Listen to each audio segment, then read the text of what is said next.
नमस्कार दोस्तों, आप सभी का स्वागत है आपके अपने YouTube चैनल ज्ञान स्टडी LMP पर। दोस्तों आज हम लोग सीटेड यानी केंद्रीय शिक्षक पात्रता परीक्षा में हिंदी को पढ़ने वाले हैं। दोस्तों आज के जो प्रश्न हैं वो आपके लिए काफ़ी इम्पॉर्टेंट हैं। तो आइए दोस्तों क्लास में चलते हैं और आज के प्रश्नों को हल करते हैं। उससे पहले दोस्तों अगर आप चैनल पर पहली बार आए हैं तो चैनल को सब्सक्राइब कर लें, साथ में बेल आइकन को अंडर प्रेस कर लें जिससे अगली क्लास की जानकारी आपको मिल सके। अब आइए दोस्तों क्लास में चलते हैं और आज के प्रश्नों को हल करते हैं। आज का हमारा पहला प्रश्न है। पहले प्रश्न में दोस्तों ये पद्यांश दिया हुआ है, आपको इसको पढ़ना है और दिए गए प्रश्नों के उत्तर देना है। तो इस पद्यांश को आप ध्यान से पढ़ लीजिए। इसके बाद कुछ प्रश्न आएंगे, आपके प्रश्न आएंगे, उनके आपको उत्तर देने हैं।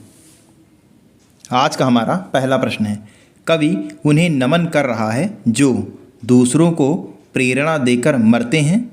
बी ऑप्शन में है लाखों दीपक जलते हैं, सी ऑप्शन में लहरों पर नाव चला लेते हैं और डी ऑप्शन में है सरल मार्गों पर चलते हैं। तो इस प्रश्न का सही उत्तर हो जाएगा दूसरों को प्रेरणा देकर मरते हैं। तो ए ऑप्शन हमारा सही हो जाएगा। अगला प्रश्न है, कविता में बैसाखी का भावार्थ है एक महीना, सहारा, सीढ़ी, एक फसल। तो इस प्रश्न का दोस्तों सही उत्तर हो जाएगा सहारा। जब आप गद्यांश पढ़ेंगे तो आपको इसका उत्तर आसानी से पता चल जाएगा। पद्यांश दोस्तों, आइए दोस्तों अगले प्रश्न पर चलते हैं। अगला प्रश्न है, पानी पी प्यास बुझाना आशा है मेल अलंकार है, अनुप्रास, मानवीकरण, उपमा, रूपक। तो इसमें दोस्तों अलंकार हो जाएगा अनुप्रास अलंकार हो जाएगा, यानी ए ऑप्शन हमारा सही हो जाएगा। पानी पी प्यास बुझाना आँखों में पा वर्ण की आवृत्ति बार बार हो रही है, तो अनुप्रास अलंकार हो जाएगा। अगला प्रश्न है, समाज उन्हें सदा सम्मानित करता है जो, ऑप्शन है आपके प्यासे को पानी पिलाते हैं, अपने कर्मों से सबका हित करते हैं, सदियों तक पूजे जाते हैं, नित्य नए कुएं खोदते हैं। तो इस प्रश्न का दोस्तों सही उत्तर हो जाएगा अपने कर्मों से सबका भला करते हैं। तो बी ऑप्शन हमारा सही हो जाएगा। आइए दोस्तों अगले प्रश्न पर चलते हैं। अगला प्रश्न है, कवि के अनुसार उनका जीवन आसान नहीं है जो, ऑप्शन है आपके लोगों के सामने हाथ फैलाते हैं, बैसाखी के सहारे चलते हैं, परिश्रम से पीवी बाहरों को लौटा लाते हैं, और डी ऑप्शन है स्वयं अपने ही लिए साधन ढूंढते हैं। यहाँ पर दोस्तों अपने होगा और यहाँ पर दोस्तों बीती होगा, ये बीपी लिख गया, बीती बहारों को लौटा लाते हैं।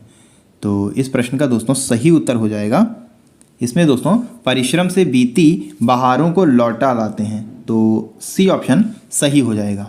अगला प्रश्न है, नौसखिया है 9 विषयों को जानने वाला, नए विषय को पढ़ने वाला, नया सीखने वाला, नया सिखाने वाला। तो नौसखिया दोस्तों कहते हैं नया सीखने वाला, यानी सी ऑप्शन हमारा सही हो जाएगा। जो नौसखिया से ऐसे नया सीखने वालों से होता है, जो उस कार्य को सीखने की शुरुआत करता है उसे नौसखिया कहते हैं। तो सी ऑप्शन सही हो जाता है। आइए दोस्तों अगले प्रश्न पर चलते हैं। अब दोस्तों पद्यांश पर आधारित जो प्रश्न थे वो हमारे खत्म हो चुके हैं। अब दोस्तों कुछ अलग के प्रश्न हैं, इनको आपको पढ़ना है और इनके सही उत्तर आपको देना है। प्रश्न है, पूरी पाठचर्या में रिक्त स्थान में भाषा की भूमिका को अनदेखा नहीं किया जा सकता। मूल्य निर्माण, ज्ञान निर्माण, व्याकरण निर्माण, आकलन निर्माण। तो इस प्रश्न का दोस्तों सही उत्तर हो जाएगा पूरी पाठचर्या में मूल्य निर्माण में भाषा की भूमिका को अनदेखा नहीं किया जा सकता। तो मूल्य निर्माण यानी ए ऑप्शन हमारा सही हो जाएगा, ए ऑप्शन सही हो जाता है। अगला प्रश्न है, पढ़ना सीखने के लिए कौन सा उप कौशल अनिवार्य नहीं है। भावात्मक संबंध, वर्णमाला याद करने का कौशल, अनुमान लगाने का कौशल, भाषा की संरचना की समझ। तो इस प्रश्न का दोस्तों सही उत्तर हो जाएगा, इसमें दोस्तों सी ऑप्शन हमारा सही हो जाएगा, अनुमान लगाने का कौशल। ये दोस्तों अनिवार्य नहीं है। पढ़ना सीखने के लिए भावनात्मक संबंध, वर्णमाला याद रखने का कौशल तथा भाषा संरचना की समझ आदि उप कौशल अनिवार्य हैं। तो इस प्रकार और अनुमान लगाने का कौशल अनिवार्य नहीं है। तो सी ऑप्शन हमारा सही हो जाता है। आइए दोस्तों अगले प्रश्न पर चलते हैं।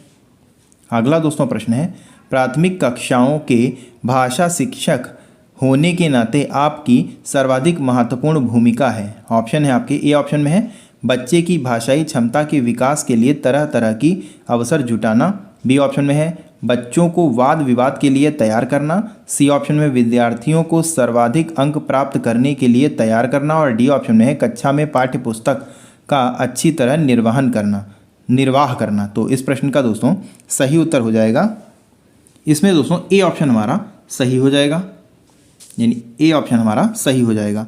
भाषा शिक्षक होने के नाते प्राथमिक स्तर की कक्षाओं में बच्चों की भाषाई क्षमता के विकास के लिए उन्हें भिन्न भिन्न प्रकार के अवसर जुटाने की महत्वपूर्ण भूमिका होनी चाहिए, ताकि वे अपनी अभिव्यक्ति को स्वतंत्रतापूर्वक अभिव्यक्त कर सकें। तो ए ऑप्शन सही हो जाता है। आइए दोस्तों अगले प्रश्न पर चलते हैं। अगला दोस्तों प्रश्न है, दूसरी कक्षा में पढ़ने वाला रोहित हिंदी की कक्षा में अपनी मातृभाषा में बात करता है, आप क्या करेंगे? उसकी भाषा को समझने की कोशिश करेंगे, बाकी बच्चों से उसकी भाषा सीखने के लिए कहेंगे, उसे डांटेंगे कि वह कक्षा में मातृभाषा का प्रयोग ना करे, और डी ऑप्शन में है उसे बिल्कुल अनदेखा कर पढ़ाते रहेंगे। तो इस प्रश्न का दोस्तों सही उत्तर हो जाएगा ऑप्शन ए दोस्तों, इसमें सही हो जाएगा, उसकी भाषा को समझने की कोशिश करेंगे। यदि कोई बच्चा हिंदी की कक्षा में अपनी मातृभाषा में बात करता है तो शिक्षक होने के नाते उसकी भाषा को समझने का प्रयास करेंगे। तो ए ऑप्शन हमारा सही हो जाएगा। आइए दोस्तों अगले प्रश्न पर चलते हैं। अगला दोस्तों प्रश्न है, द्विभाषिक बच्चे रिक्त स्थान, विकास सामाजिक सहिगुणता और रिक्त स्थान चिंतन में अपेक्षाकृत बेहतर होंगे। ऑप्शन है आपके संज्ञानात्मक समिति, संज्ञानात्मक और दूसरे रिक्त स्थान में सीमित, बी ऑप्शन में है संज्ञानात्मक और दूसरे रिक्त स्थान पर है विस्तृत, संक्रियात्मक और दूसरे ऑप्शन में है सीमित, और डी ऑप्शन में है संक्रियात्मक और केंद्रीय। तो इस प्रश्न का दोस्तों सही उत्तर हो जाएगा, इसमें दोस्तों संक्रियात्मक और विस्तृत हमारा सही जवाब हो जाएगा। द्विभाषिक बच्चे संज्ञानात्मक विकास, सामाजिक सहिगुणता और विस्तृत चिंतन में अपेक्षाकृत बेहतर होंगे। तो बी ऑप्शन हमारा सही हो जाएगा। अगला प्रश्न है, निम्नलिखित में से किसके अभाव में हम पढ़ नहीं सकते?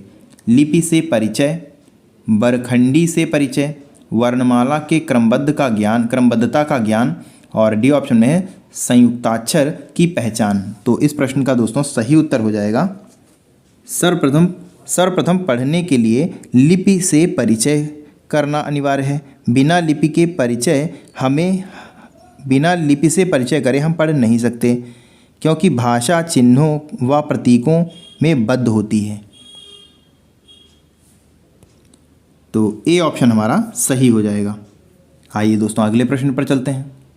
अगला दोस्तों प्रश्न है, भाषा और विचार के संबंधों की चर्चा में अग्रणी है पियाजे, स्किनर, चॉम्स्की, वाइगोत्स्की। तो भाषा और विचारों के संबंधों की चर्चा में अग्रणी चॉम्स्की हैं। तो सी ऑप्शन हमारा सही हो जाएगा। चॉम्स्की भाषा और विचारों के संबंधों की चर्चा में अग्रणी माने जाते हैं। चॉम्स्की के अनुसार भाषा मानव मस्तिष्क में पहले से ही विद्यमान थी, सार्वभौम व्याकरण के रूप में बुनी हुई है। तो इस प्रकार हमारा चॉम्स्की यानी सी ऑप्शन सही हो जाता है। अगला प्रश्न है, प्राथमिक स्तर पर लेखन क्षमता के संदर्भ में सर्वाधिक महत्वपूर्ण है वर्तनी, मौखिक विचार, श्रुतलेख, सुलेख। तो इस प्रश्न का दोस्तों सही उत्तर हो जाएगा, इसमें दोस्तों श्रुतलेख हमारा सही उत्तर हो जाएगा, यानी सी ऑप्शन हमारा सही हो जाएगा। प्राथमिक स्तर पर लेखन क्षमता के संदर्भ श्रुतलेख सर्वाधिक महत्वपूर्ण है। इस विधि में अध्यापक बोलता जाता है, छात्र सुनकर अपनी अभ्यास पुस्तिका या तख्ती पर लिखता जाता है। श्रुतलेख में महत्व लिखावट का नहीं होकर भाषा की शुद्धता का होता है। तो इस प्रकार दोस्तों सी ऑप्शन हमारा सही हो जाएगा। आइए दोस्तों अगले प्रश्न पर चलते हैं। अगला दोस्तों प्रश्न है, वाणी रिक्त स्थान होती है और लिखित भाषा की तुलना में काफ़ी तेज़ी से बदलती रहती है। यहाँ पर दोस्तों तेजी होगा, तेज लिख गया है। गौड़, आपके ऑप्शन है गौड़, स्थिर, अस्थाई, स्थाई। तो इस प्रश्न का दोस्तों सही उत्तर हो जाएगा अस्थाई, यानी सी ऑप्शन हमारा सही हो जाएगा। वाणी अस्थाई होती है और लिखित भाषा की तुलना में काफ़ी तेज़ी से बदलती रहती है। अगला प्रश्न है, संज्ञान के स्तर पर विकसित रिक्त स्थान अन्य भाषाओं में आसानी से अनुदित होती रहती है। ज्ञान क्षमता, व्याकरण क्षमता, तर्क क्षमता, भाषा क्षमता। ये क्षमता दोस्तों गलत लिख गया है, तो इस प्रश्न का दोस्तों सही उत्तर हो जाएगा, इसमें दोस्तों भाषा क्षमता हमारा सही उत्तर हो जाएगा, यानी डी ऑप्शन हमारा सही हो जाएगा। संज्ञान के स्तर पर विकसित भाषा क्षमता अन्य भाषाओं में आसानी से अनुदित होती रहती है, तो डी ऑप्शन हमारा सही हो जाता है। आइए दोस्तों अगले प्रश्न पर चलते हैं। अगला दोस्तों प्रश्न है, भाषा शिक्षण को रिक्त स्थान संदर्भ में रखकर देखने की आवश्यकता है। आर्थिक, सांस्कृतिक, नैतिक, बहुभाषी। तो इस प्रश्न का दोस्तों सही उत्तर हो जाएगा, इसमें दोस्तों बहुभाषी, यानी डी ऑप्शन हमारा सही हो जाएगा, डी ऑप्शन सही हो जाएगा।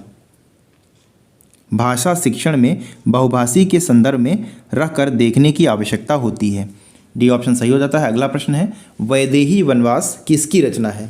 मैथिली शरण गुप्त, अयोध्या सिंह उपाध्याय, रामधारी सिंह दिनकर, श्रीधर पाठक। तो वैदेही वनवास अयोध्या सिंह उपाध्याय की रचना है। अयोध्या सिंह उपाध्याय, इनके आगे हरिऔध लगा होता है, अयोध्या सिंह उपाध्याय हरिऔध। तो इस प्रश्न का बी ऑप्शन सही हो जाता है। आइए दोस्तों अगले प्रश्न पर चलते हैं। अगला दोस्तों प्रश्न है, प्रेमचंद के अधूरे उपन्यास का नाम बताइए। गबन, रंगभूमि, मंगलसूत्र, सेवा सदन। तो दोस्तों प्रेमचंद के अधूरे उपन्यास का नाम मंगलसूत्र है, तो सी ऑप्शन हमारा सही हो जाएगा। ये दोस्तों काफ़ी इंपॉर्टेंट प्रश्न है, तो इसको आप अच्छी तरह से याद करें। अगला प्रश्न है, ब्रज भाषा का केंद्रीय क्षेत्र है। लखनऊ, इलाहाबाद, मथुरा, वाराणसी। तो दोस्तों ब्रज भाषा का केंद्रीय भाग मथुरा है, तो सी ऑप्शन हमारा सही हो जाएगा। आइए दोस्तों अगले प्रश्न पर चलते हैं। अब दोस्तों 20 से 28 तक नीचे दिए गए गद्यांश को पढ़कर पूछे गए प्रश्नों के सबसे उपयुक्त विकल्प वाले विकल्प को चुनिए। दोस्तों गद्यांश दिया हुआ है, आपको इसको पढ़ना है और अब इसके आगे कुछ प्रश्न आएंगे, आपको उन प्रश्नों के उत्तर देने हैं। ये उसी गद्यांश का थोड़ा और भाग है जिसको आपको पढ़ना है और आगे आने वाले प्रश्नों के उत्तर देना है। अब यहाँ से दोस्तों प्रश्न शुरू हैं। उन लोगों को लघु उद्योग कहा जाता है। ऑप्शन है आपके, जिन्हें निर्धन व्यक्ति आयोजित करते हैं। बी ऑप्शन में है, जिनसे अल्प लाभ मिलता है। सी ऑप्शन में है, जो अल्प अवधि तक चलते हैं। और डी ऑप्शन में है, जो कम साधनों से शुरू किए जा सकते हैं। तो इस प्रश्न का सही उत्तर हो जाएगा, जो कम साधनों से शुरू किए जा सकते हैं, यानी डी ऑप्शन हमारा सही हो जाएगा। आइए दोस्तों अगले प्रश्न पर चलते हैं। अगला दोस्तों प्रश्न है, मशीनीकरण से तात्पर्य है। मशीनों का अधिकाधिक प्रयोग। बी ऑप्शन में है, मशीनों का अधिकाधिक निर्माण। सी ऑप्शन में है, मशीनों का अधिकाधिक उपलब्धता। और डी ऑप्शन में मशीनों की अधिकाधिक हरिश। तो इस प्रश्न का दोस्तों सही उत्तर हो जाएगा, इसमें दोस्तों मशीनों का अधिकाधिक प्रयोग सही हो जाएगा, यानी ए ऑप्शन हमारा सही हो जाएगा। मशीनीकरण से तात्पर्य मशीनों के अधिकाधिक प्रयोग से है। इससे कम लोगों द्वारा मशीनों से अधिक कार्य किए जा सकते हैं, तो ए ऑप्शन सही हो जाता है। अगला प्रश्न है, विषमता का विपरीतार्थक है। सामान्यता, समानता, असमानता, प्रतिकूलता। तो इस प्रश्न का दोस्तों सही हो जाएगा, सही उत्तर हो जाएगा, विषमता का विपरीतार्थक शब्द हो जाएगा समानता। तो बी ऑप्शन हमारा सही हो जाएगा। आइए दोस्तों अगले प्रश्न पर चलते हैं। अगला दोस्तों प्रश्न है, लघु उद्योगों को प्रश्रय देने के संदर्भ में गांधी जी की क्या धारणा थी? किसानों को बुआई कटाई से फुर्सत मिल सके, मशीनीकरण का विरोध किया जा सके। सी ऑप्शन में है, लोगों को आर्थिक रूप से आत्मनिर्भर बनाया जा सके। और डी ऑप्शन में है, समय का दुरुपयोग किया जा सके। तो इस प्रश्न का दोस्तों सही उत्तर हो जाएगा, इसमें दोस्तों सी ऑप्शन हमारा सही हो जाएगा, लोगों को आर्थिक रूप से आत्मनिर्भर बनाया जा सके। लघु उद्योगों को प्रश्रम देने के संदर्भ में गांधी जी की यह धारणा थी कि अधिक से अधिक लोगों को आर्थिक रूप से आत्मनिर्भर बनाया जा सके। तो सी ऑप्शन सही हो जाता है। अगला प्रश्न है अल्पता शब्द है तत्सम देशज विदेशी तद्भव। तो अल्पता शब्द तत्सम है दोस्तों, ए ऑप्शन हमारा सही हो जाएगा। और तत्सम वे शब्द होते हैं जो संस्कृत भाषा से हिंदी में ज्यों के त्यों प्रयुक्त किए जाते हैं। तो ए ऑप्शन सही हो जाएगा। आइए दोस्तों अगले प्रश्न पर चलते हैं। अगला दोस्तों प्रश्न है भारत जैसे देश के लिए लघु उद्योग धंधों का महत्व क्यों बन जाता है? क्योंकि यहाँ मशीनों की उपलब्धता बहुत कम है। बी ऑप्शन में है क्योंकि यहाँ की युवा वर्ग को मशीनों पर काम करना नहीं आता है। सी ऑप्शन में क्योंकि यहाँ कम पूंजी वाले लोग अधिक संख्या में रहते हैं। और डी ऑप्शन में क्योंकि यहाँ बहुत से लोगों को काम की ज़रूरत है। तो इस प्रश्न का दोस्तों सही उत्तर हो जाएगा ऑप्शन डी दोस्तों इसमें सही हो जाएगा। भारत जैसे विकासशील देश के लिए लघु एवं कुटीर उद्योगों का महत्व इसलिए बढ़ जाता है क्योंकि यहाँ के अधिकांश लोगों को जीवन निर्वाह के लिए कार्य की तलाश रहती है। तो इस प्रकार दोस्तों डी ऑप्शन हमारा सही हो जाएगा। आइए दोस्तों अगले प्रश्न पर चलते हैं। अगला दोस्तों प्रश्न है समृद्ध शब्द का भाव है समर्थन होने का, रोजगार पाने का, खुशहाल होने का, धनी होने का। तो इस प्रश्न का दोस्तों सही उत्तर हो जाएगा धनी होने का, यानी डी ऑप्शन हमारा सही हो जाएगा। अगला प्रश्न है कौन सा शब्द युग्म से भिन्न है? भारी भरकम, पशु पक्षी, माता पिता, दिन रात। तो इस प्रश्न का दोस्तों सही उत्तर हो जाएगा पशु पक्षी, माता पिता, दिन रात।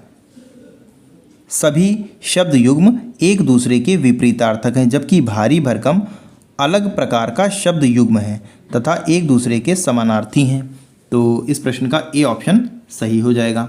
आइए दोस्तों अगले प्रश्न पर चलते हैं। अगला दोस्तों प्रश्न है गद्यांश के अनुसार प्रश्रय शब्द का भाव है नियुक्ति करना, अनुमोदन करना, स्वीकृति देना, संरक्षण देना। तो इस प्रश्न का दोस्तों सही उत्तर हो जाएगा संरक्षण देना, यानी डी ऑप्शन हमारा सही हो जाएगा। आइए दोस्तों अगले प्रश्न पर चलते हैं। अगला दोस्तों प्रश्न है गगनचुंबी में कौन सा समास है? कर्म तत्पुरुष, करण तत्पुरुष, अपादान तत्पुरुष, संबंध तत्पुरुष। तो गगनचुंबी में कर्म तत्पुरुष है, गगन को चूमने वाला। और आपने इसको तो पढ़ा होगा कर्ता ने कर्म को, इसको दोस्तों अच्छी तरह याद कर लीजिएगा, इससे काफ़ी क्वेश्चन आपको मिलेंगे। तो इस प्रश्न का ए ऑप्शन सही हो जाएगा। अगला प्रश्न है दुष्कर्म में कौन सी संधि है? स्वर संधि, व्यंजन संधि, विसर्ग संधि, इनमें से कोई नहीं। तो दुष्कर्म में विसर्ग संधि है। तो सी ऑप्शन हमारा सही हो जाएगा। आज के लिए बस इतना ही। कैसी लगी आज की क्लास कमेंट करके ज़रूर बताएं। और अगर आपको आज की क्लास अच्छी लगी है तो लाइक करें। और दोस्तों अगर अभी तक आपने चैनल को सब्सक्राइब नहीं किया है तो चैनल को सब्सक्राइब कर लें, साथ में बेल आइकन को अंडर प्रेस कर लें जिससे अगली क्लास की जानकारी आपको मिल सके। तो दोस्तों मिलते हैं अगली क्लास में, तब तक के लिए नमस्कार, जय हिंद, जय भारत।